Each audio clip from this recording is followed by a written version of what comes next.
trends in the East. And all of this served up with a side of insightful banter. We don't just bring you the latest stories. We bring you your talking points for the day. And while you do that, from the busy streets of New York, I will provide you with deeper insights on the developments through the course of the day in the US. And I will be here at the WION headquarters, getting you all the action from the universe of sport. All that you need to know about your favorite teams and players, right here. The show that keeps you ahead of the global curve. A conversation you'd want to be a part of.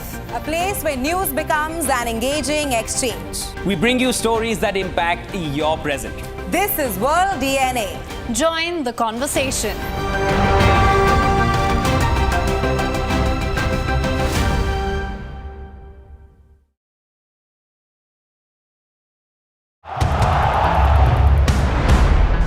Everyone loves a contest.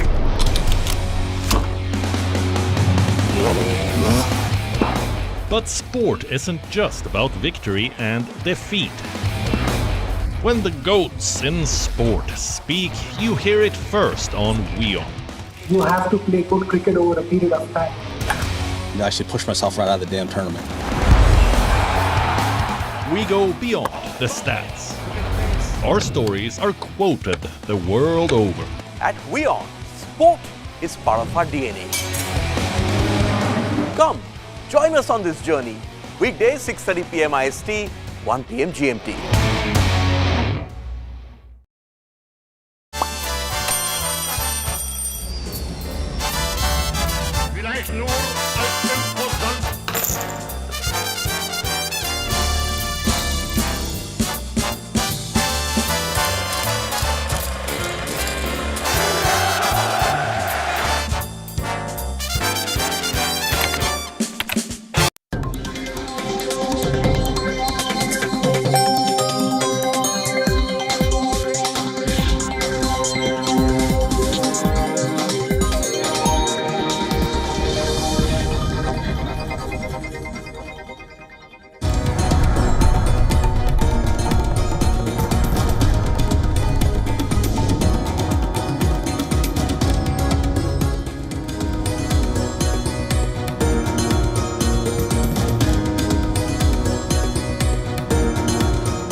Welcome back. You're watching WION World is One. This is World DNA, the show that gets you ahead of the rest. I'm Shivan Chandna. And I'm Hemkaur Saroya, and on the show today, speaking during NATO's 75th anniversary celebratory event, Joe Biden insisted that Russian President Vladimir Putin will not prevail and pledged to forcefully defend Ukraine and insisted that Ukraine will not stop Putin in a forceful speech. Now, Biden also announced that Washington and its allies will provide Ukraine with further weapons and aid. How will that pan out? That's something that we'll discuss on the show today. Also on World DNA, after Russia, Prime Minister Narendra Modi is in Austria for the second leg of his two-state visit. This is truly a special visit as it's the first visit by an Indian Prime Minister to Austria in over 40 years. India and Austria are set to deepen their bilateral relationship, seeking closer cooperation on geopolitical challenges. We will bring you the latest from Prime Minister Modi's Austria visit. Let's get you started with the headlines. The United States, Germany, the Netherlands, Romania, and Italy will provide Ukraine with the equipment for 5 additional strategic air defense systems. US President Joe Biden announces a major package of air defenses for Ukraine as doubts over his political survival clouded the start of a NATO summit in Washington.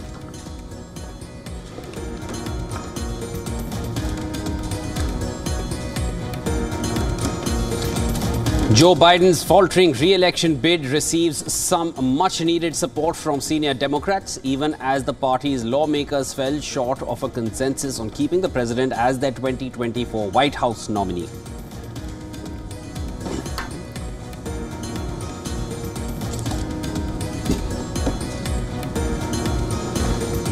Palestinian officials claim an Israeli airstrike in southern Gaza killed over 24 people as Israel steps up offensive. Hamas warns that it could jeopardize ceasefire talks set to resume in Doha.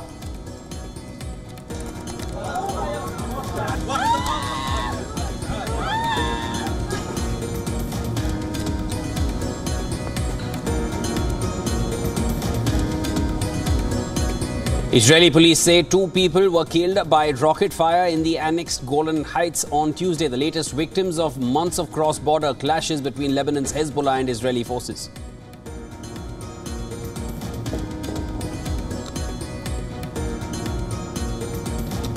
Prime Minister Narendra Modi arrived in Vienna from Moscow on a 2-day visit to Austria. It is the first visit by an Indian Prime Minister to Austria in over 40 years.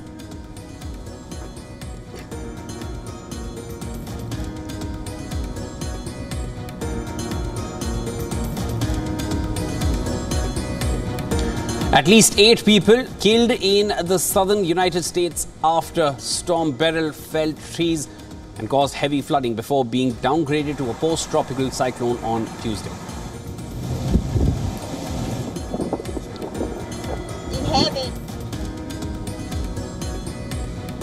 An independent report clears the World Anti-Doping Agency of wrongdoing in the Chinese swimming doping scandal. A Swiss prosecutor says the WADA did not favor the 23 swimmers who tested positive for a banned substance.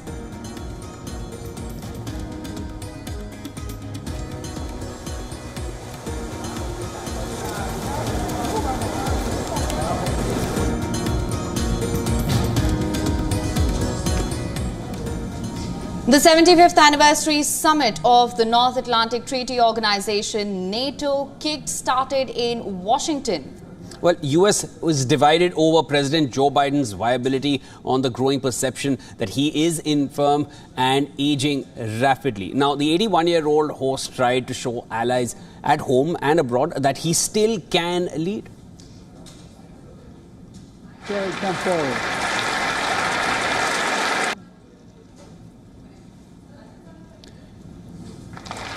At the opening ceremony of the 3-day summit, he pledged to forcefully defend Ukraine against Russia's invasion.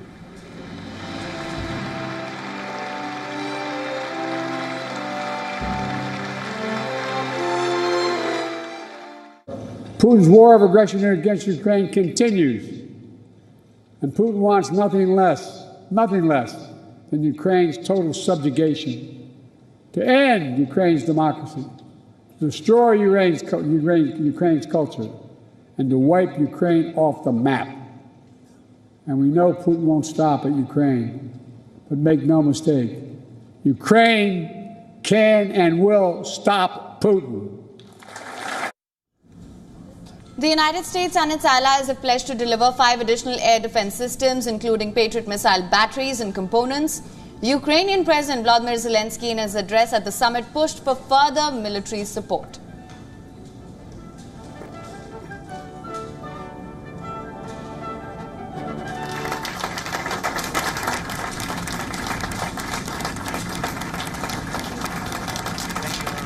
He claimed that the world is waiting to see what would happen in November, referring to the US presidential elections. And this is a historic event, but it is in the shadows of another story. It's time to step out of the shadows, to make strong decisions work, to act and not to wait for November or any other month to this end. We must be strong and uncompromising all together. And first of all, America. And first of all, the leaders of America. And the President of the United States as a leader of the free world, to be uncompromising in defending democracy. The November elections pose a unique threat to NATO. The Republican Party's presumptive nominee, former President Donald Trump, has consistently sent mixed signals about his commitment to collective defense and has signaled that he might withdraw the United States from the military alliance. This after 4 years of Biden bolstering the alliance, including its expansion to include Finland and Sweden in the wake of Russia's full-scale invasion of Ukraine. Meanwhile, a meeting between Biden and Zelensky is scheduled for later today.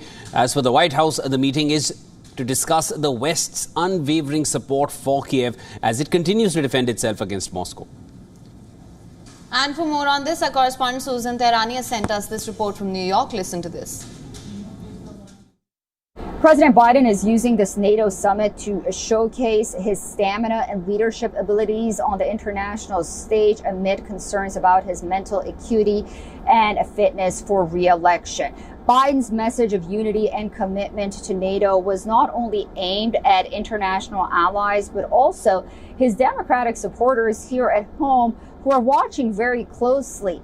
They're increasingly skeptical about Biden's ability to beat Donald Trump. This summit provides a critical opportunity for President Biden, on the one hand, to demonstrate his stamina and grasp on international matters and global policy, particularly when it comes to Russia's invasion of Ukraine. But the summit also allows President Biden to differentiate himself from Donald Trump, who has often been critical of NATO and has even threatened to withdraw support if he is reelected. Overall, this NATO summit is a critical moment for President Biden just to regain momentum and confidence ahead of the election.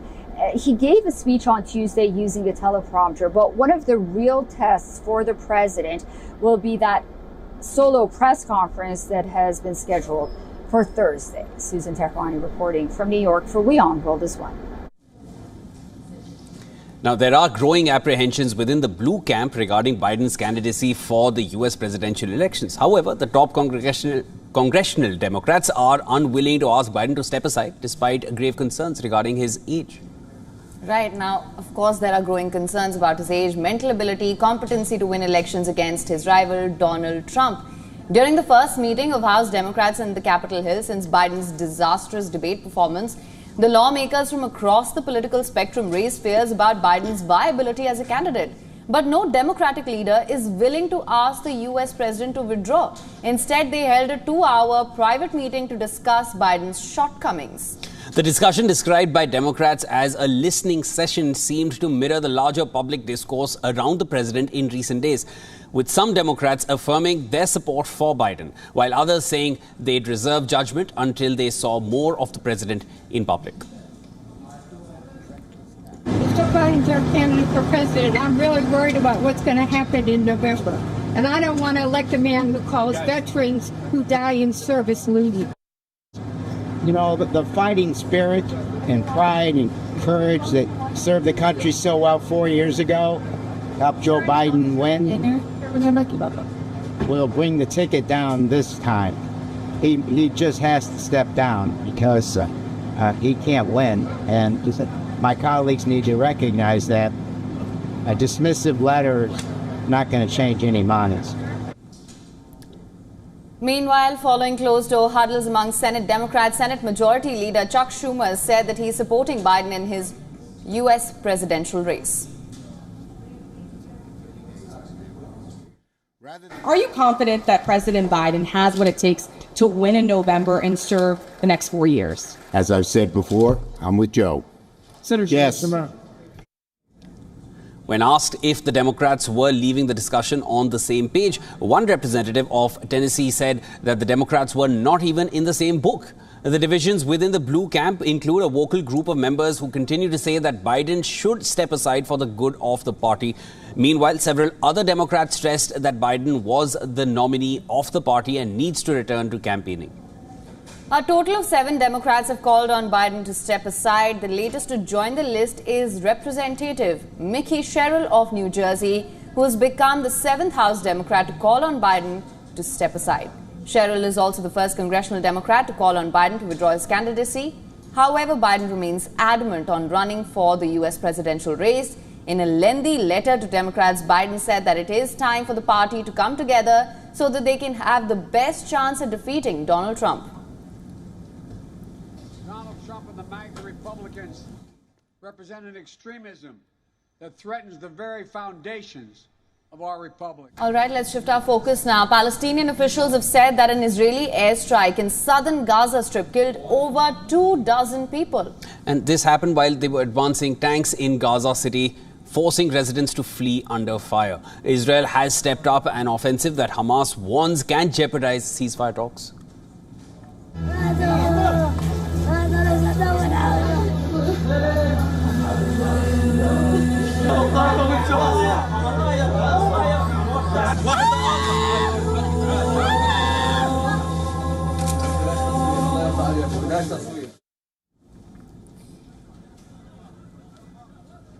According to Palestinian officials, 29 were killed in the airstrike hit that hit the tents of displaced families outside a school in the town east of Khan Yunis in southern Gaza, while the director of the Hamas-run Gaza government media office said that the Israeli strikes on central Gaza area have killed 60 Palestinians and wounded dozens of others.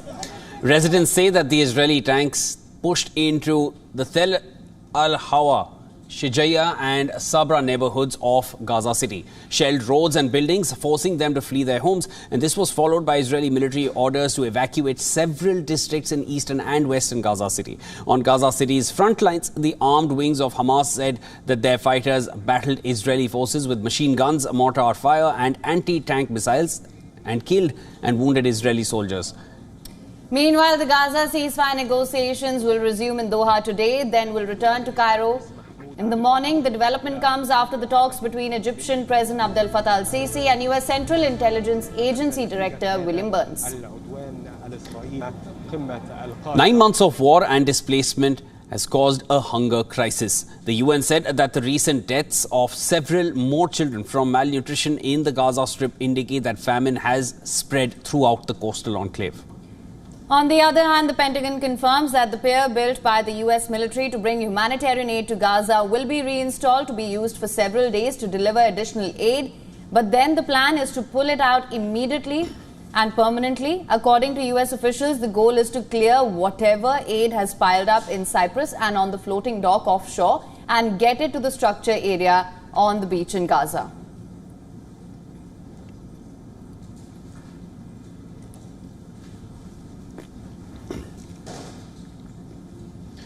Ukraine says Russia attacked the main children's hospital in Kiev with Kinzhal air-launched ballistic missiles in broad daylight and targeted other cities as well, killing at least 41 civilians in the deadliest wave of airstrikes for months. But Russia is denying targeting civilians. Our next report has all the details of this. Take a look.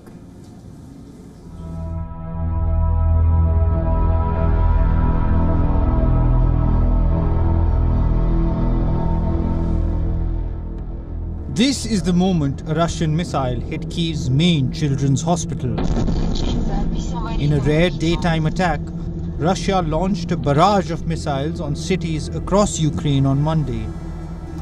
Parents holding babies walked in the streets outside the hospital, dazed and sobbing after the rare daylight aerial attack. Windows had been smashed and panels ripped off, and hundreds of Kyiv residents were helping to clear debris. The 10-story hospital, which is Ukraine's largest medical facility for children, was caring for some 670 patients at the time of the attack. Analysis of the video footage and assessment made at the incident site indicates a high likelihood that the children's hospital suffered a direct hit. Russia denied responsibility for the hospital strike and blamed a Ukrainian air defense missile for partially destroying the hospital. Ukrainian President Zelensky has been urging allies to bolster Ukrainian air defense systems and again renewed those calls as leaders of NATO countries gather for a 3-day summit in Washington. I expect very concrete steps and answers from our partners from the NATO summit. We will have a meeting on strengthening Ukraine's air defense, our civil infrastructure, water supply and energy network.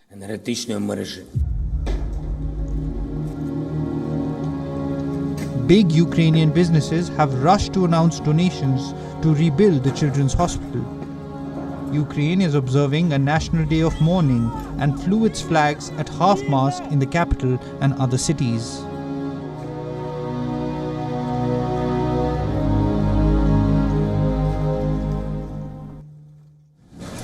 Now, soldiers from Chinese military and the Laos military are holding a joint military drill at the Academy of the People's Armed Forces. Take a look.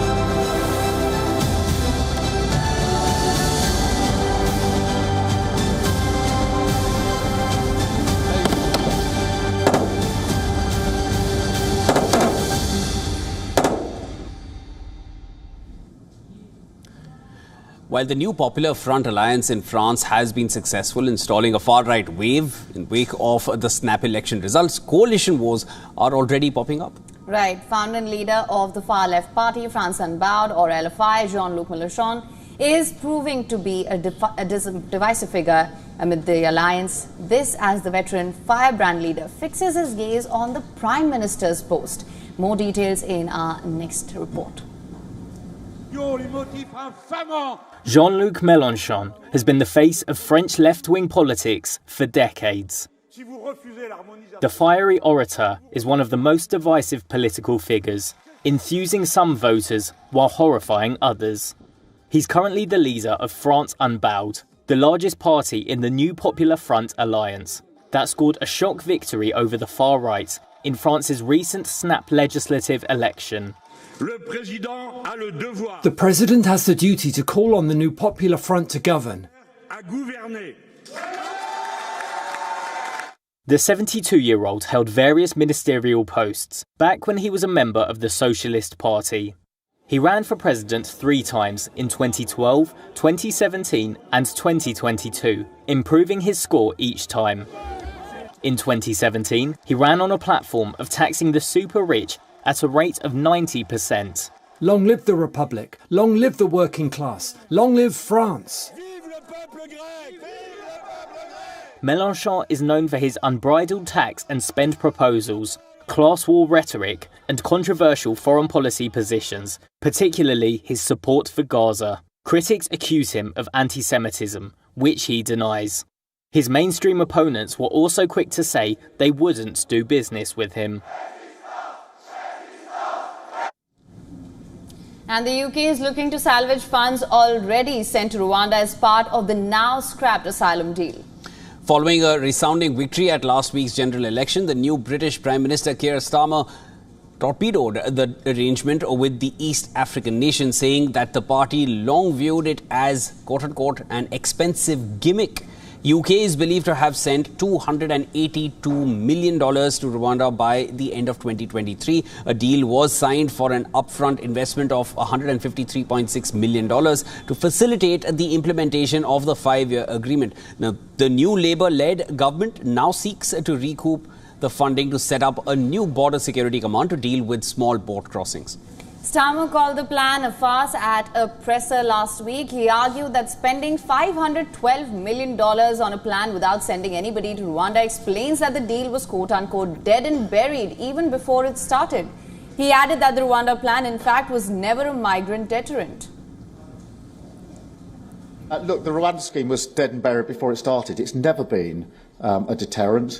Look at the numbers that have come over in the first 6 and a bit months of this year. They're record numbers. That is the problem that we are inheriting. It has never acted as a deterrent. Meanwhile, the Rwandan government has said it is under no obligation to provide a refund for the axed scheme. In a statement to the media, the government said that it has fully upheld its side of the agreement, including with regards to finances, and expressed its commitment to finding solution to global migration crisis. However, many in the Rwandan political circles feel relieved that the controversial asylum scheme has been dropped. Britain's own Supreme Court ruled that the scheme was unlawful. It's a relief for those people who have been scared of coming to Rwanda, because some of those people say that they would even commit suicide if they're being forced to come to Rwanda. So it's been a great concern for us. Personally, I voted against this bill in Parliament, or as a colleague. Britain's new Home Secretary Yvette Cooper says that new counter-terror powers are needed to stop migrant boat crossings. In the English Channel, she announced an audit of the funds sent to Kigali, as well as the legislations and processes involved in the now-dished conservative Rwanda plan.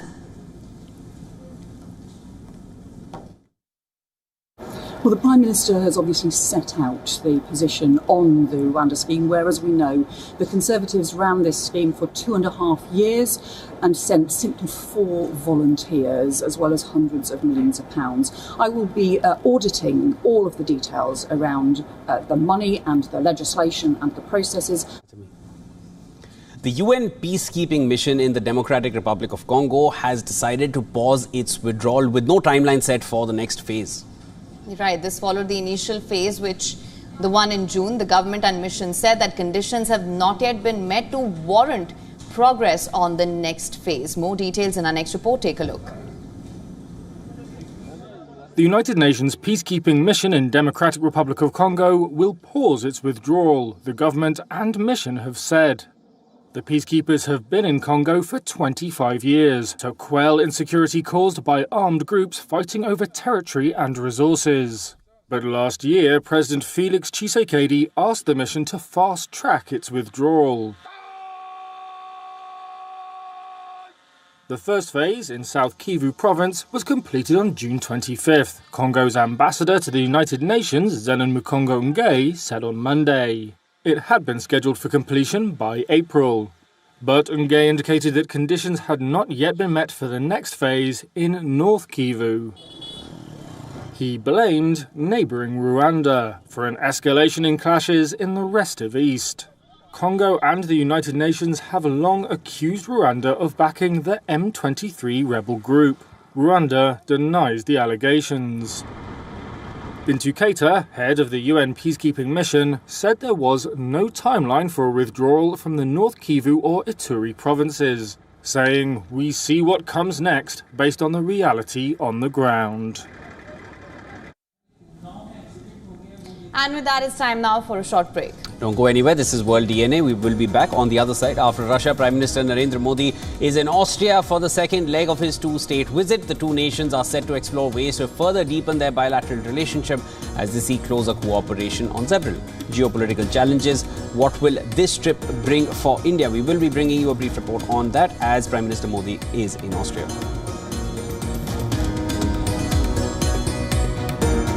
Also on the other side, recent reports indicate a significant surge in tea prices from India, driven by adverse weather conditions during peak harvesting periods. We'll get you that full report. Do stay tuned.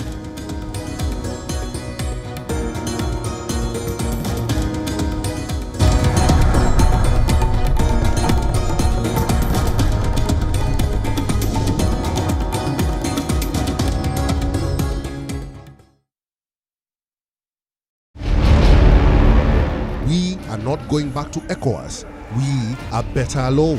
Sahel military chiefs mark divorce from West African bloc ECOWAS, with the organization opening a parallel summit amid political turmoil in the region. Parents and civil society groups in Kenya sound the alarm over the rise in abduction of protesters following the anti-government protests that left more than 35 people dead. And Palestinian karate champion Maiz El Bostami hopes to accomplish her dream of representing her home Gaza in international competitions, starting with her new home, Egypt. Wild of Africa, at these times, on WION, Wild is One.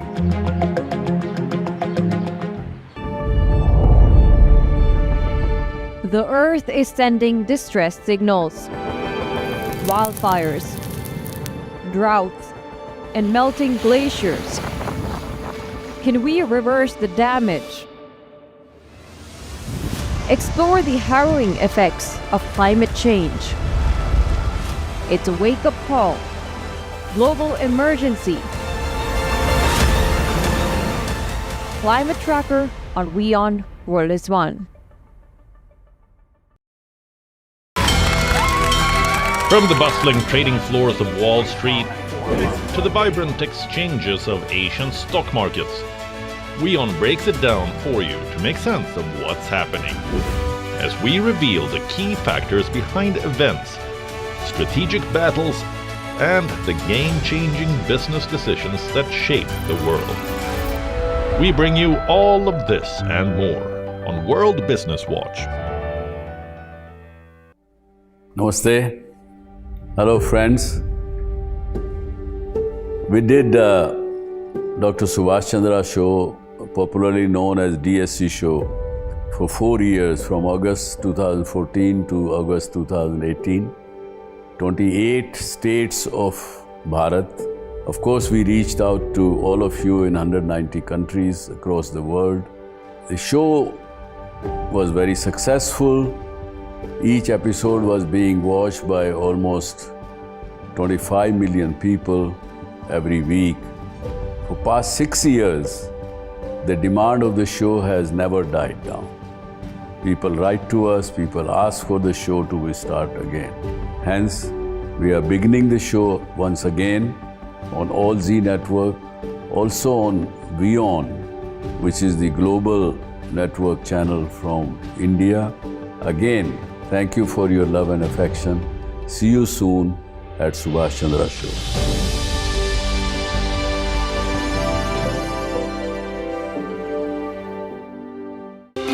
To bring the benefits of the Subhash Chandra Show to your educational institution, teachers and students, send an invitation to Juhi Jha at yoursarthi@such.org.in. Everyone loves a contest.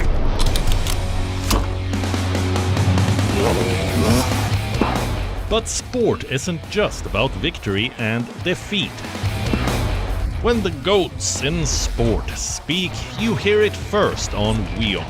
You have to play good cricket over a period of time. I should push myself right out of the damn tournament. We go beyond the stats. Our stories are quoted the world over. At WION, sport is part of our DNA. Come, join us on this journey. Weekdays 6:30 p.m. IST, 1 p.m. GMT.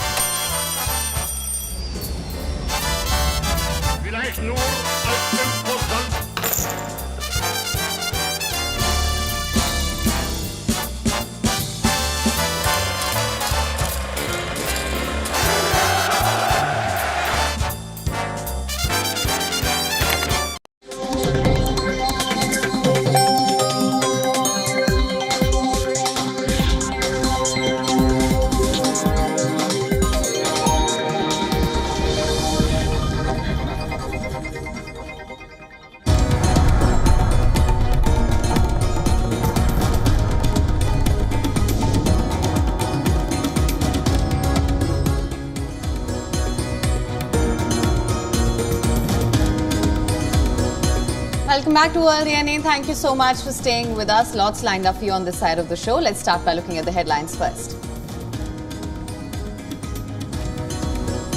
The United States, Germany, the Netherlands, Romania, and Italy will provide Ukraine with the equipment for 5 additional strategic air defense systems. US President Joe Biden announces a major package of air defenses for Ukraine as doubts over his political survival clouded the start of a NATO summit in Washington.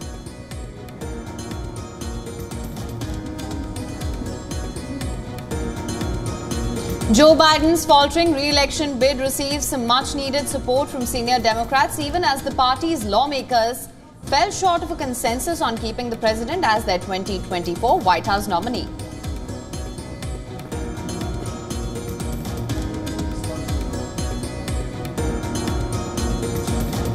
Palestinian officials claim an Israeli airstrike in southern Gaza killed over 24 people as Israel steps up offensive.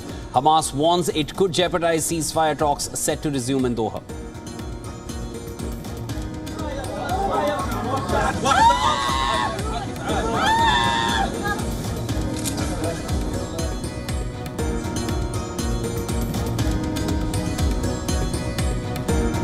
Israeli police say 2 people were killed by rocket fire in the annexed Golan Heights on Tuesday, the latest victims of months of cross-border clashes between Lebanon's Hezbollah and Israeli forces.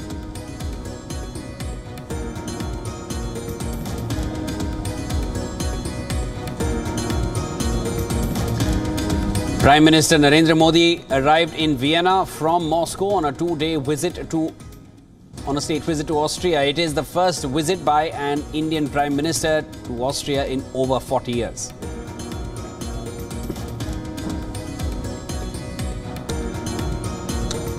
At least 8 people killed in southern United States after Storm Beryl felled trees and caused heavy flooding before being downgraded to a post-tropical cyclone on Tuesday.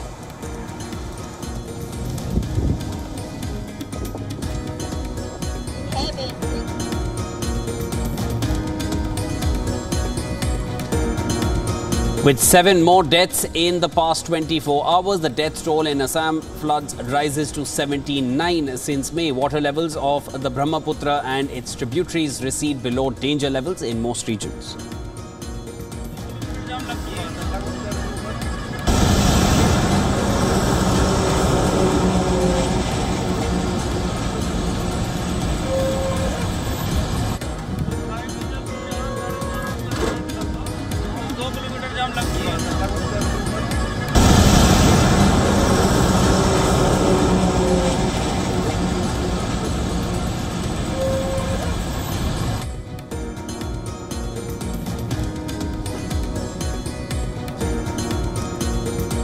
A massive landslide blocks the Badrinath National Highway in Uttarakhand's Chamoli, disrupting vehicular movement. Hundreds of people and vehicles are stuck on both sides of the road due to landslide.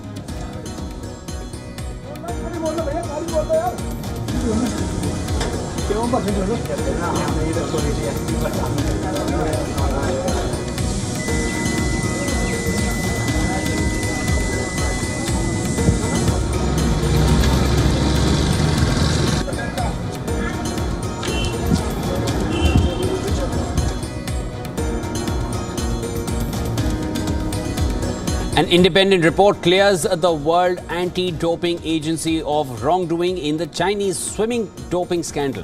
A Swiss prosecutor says WADA did not favour the 23 swimmers who tested positive for a banned substance.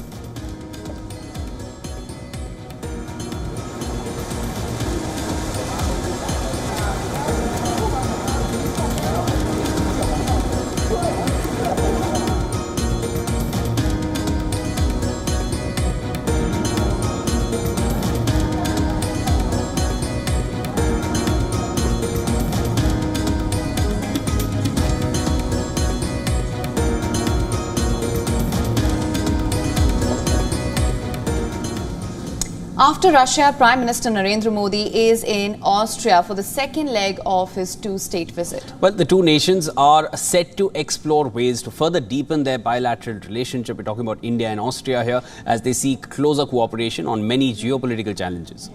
Now, this is the first visit to the nation by an Indian Prime Minister in 40 years. Prime Minister Modi was welcomed by the Austrian Foreign Minister Alexander Schallenberg at the airport.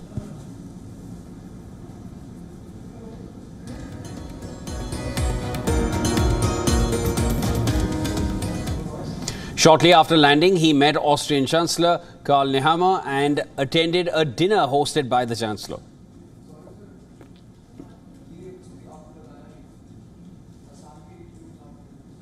In a social media post, Prime Minister Modi thanked Chancellor Nehammer for the warm welcome, saying he looks forward to their discussions. The two leaders will hold talks later today and address business leaders from India and Austria. Now, Prime Minister Modi will also call on Austrian President Alexander Van der Bellen. Before concluding his visit, the Prime Minister will interact with the Indian diaspora in Vienna as well.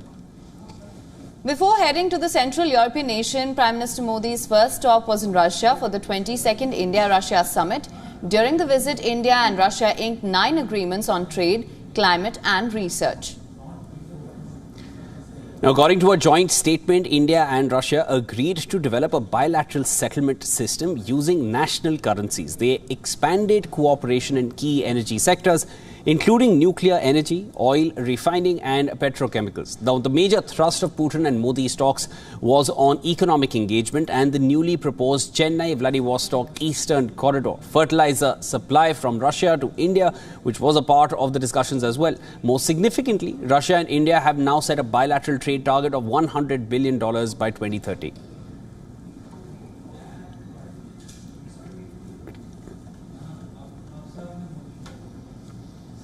The monsoon mayhem continues in India. Extreme rainfall in July is wreaking havoc over certain parts of the country, while other regions are suffering record deficient rain. Heavy rain in several parts of Delhi led to waterlogging and traffic snarls. Incidents of trees falling were also reported. The city was initially predicted to receive light to very light rainfall, and the India Met Department had issued a yellow alert. But waterlogging complaints were received in several areas. Moderate spells of rainfall are predicted in the subsequent days for northwest India, including Delhi NCR.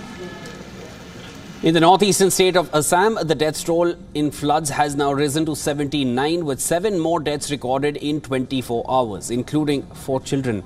And this comes even as Chief Minister Himanta Biswa Sarma declared that the state is on the path to recovery. He said the water levels of the Brahmaputra and its tributaries have receded below danger levels in most regions. According to the State Disaster Management Authority, over 1.7 million people are still affected by the deluge. Meanwhile, in the northern state of Uttarakhand, there was a massive landslide in the Badrinath National Highway in Joshimath. The highway was blocked and thousands of pilgrims were stuck. Due to road closures, vehicles were stuck along a stretch of more than 5 kilometers.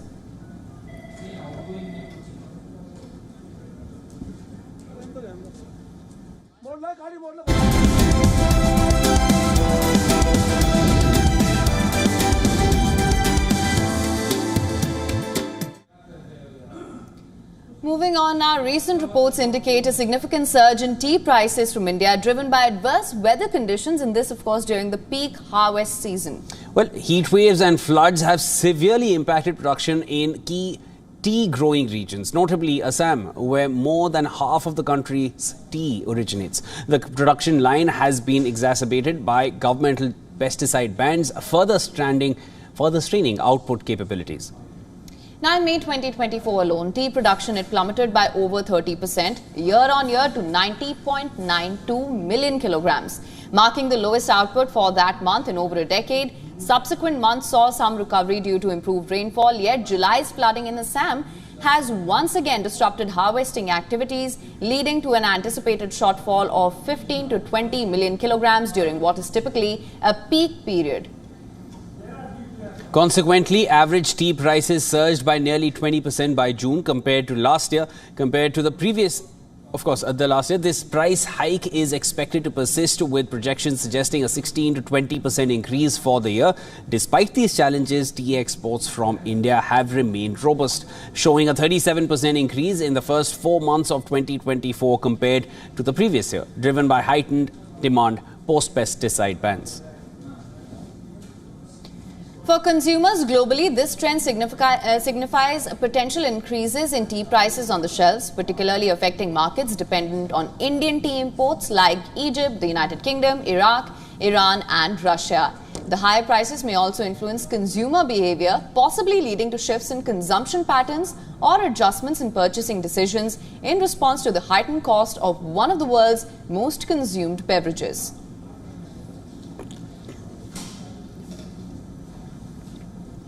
All right, next up, we look at the booming war economy paying Russian tycoons dividends worth billions of dollars. Russian tycoons pocket $11 billion worth of dividends on the surging war economy. As economic concern about the Kremlin's conflict in Ukraine eases, Russian tycoons saw their enterprises continue or enhance dividend payouts. In 2023, the March quarter of this year, at least 12 Russian billionaires earned over 1 trillion rubles, that's about $11.3 billion. This is based on dividend data that was collected by Bloomberg from publicly available sources. Some of those Russian billionaires have been sanctioned due to their involvement in the war, which is now in its 3rd year. And many have ties to President Vladimir Putin.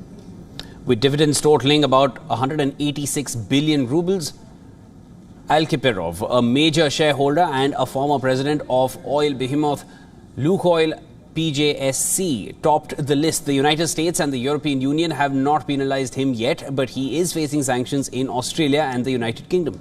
The next 2 highest earners were billionaires Alexei Mordashov of Severstal PJSC, 148 billion rubles, and Vladimir Lisin, of whose, of course, worth is 121 billion rubles. While Lisin is not subject to any significant restrictions, Mordashov is subject to sanctions imposed by the US, UK and EU. Tatiana Litvinenko, whose husband Vladimir was sanctioned by the US in 2023, and Gennady Timchenko, a millionaire ally of Putin, are also on the list. Some corporations had suspended dividend payments due to concerns about an impending economic collapse after the United States and its allies put extensive sanctions on Russia following the invasion in February 2022. Russian exporters have discovered new markets and the economy has been adjusting to the new circumstances, so their fears have not come true. After a steep contraction in the year after the conflict began, Russia's economy quickly recovered. This is largely driven by the government's substantial spending on defense sector expansion, domestic company protection from sanctions, and family assistance programs.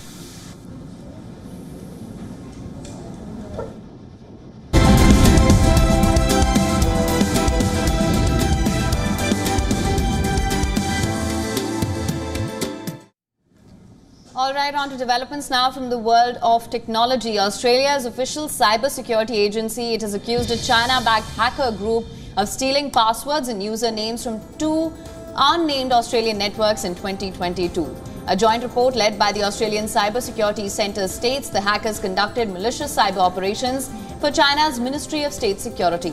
The report includes inputs from cybersecurity agencies from across the globe, including the United States, Britain, Canada, New Zealand, Japan, South Korea and Germany. As per Australia's Defence Minister Richard Marles, the Australian government is committed to defending organisations and individuals in the cyber domain, which is why they are leading this type of cyber attribution for the first time.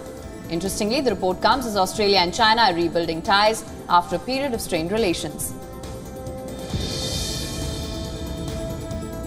Now, according to a new report, about 65% of consumer transactions in small Indian towns are digital. In larger Indian cities, this figure is around 75%. The report by Kearney India and Amazon Pay India highlights that India's millennials aged between 25 and 43 and Gen X aged 44 to 59 are leading this digital payment revolution. The findings are based on a survey of 120 cities, over 6,000 consumers and 1,000 merchants. It has revealed that UPI digital wallets and cards are becoming very popular, making up 69% of merchant transactions.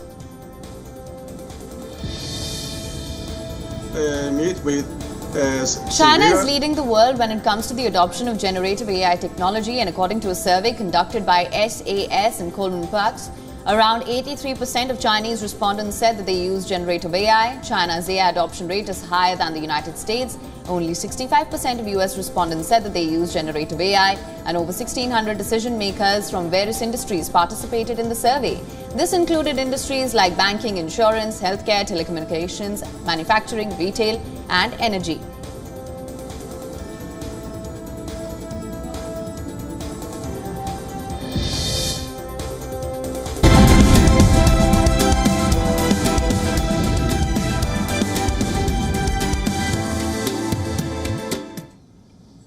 And of course, time now to look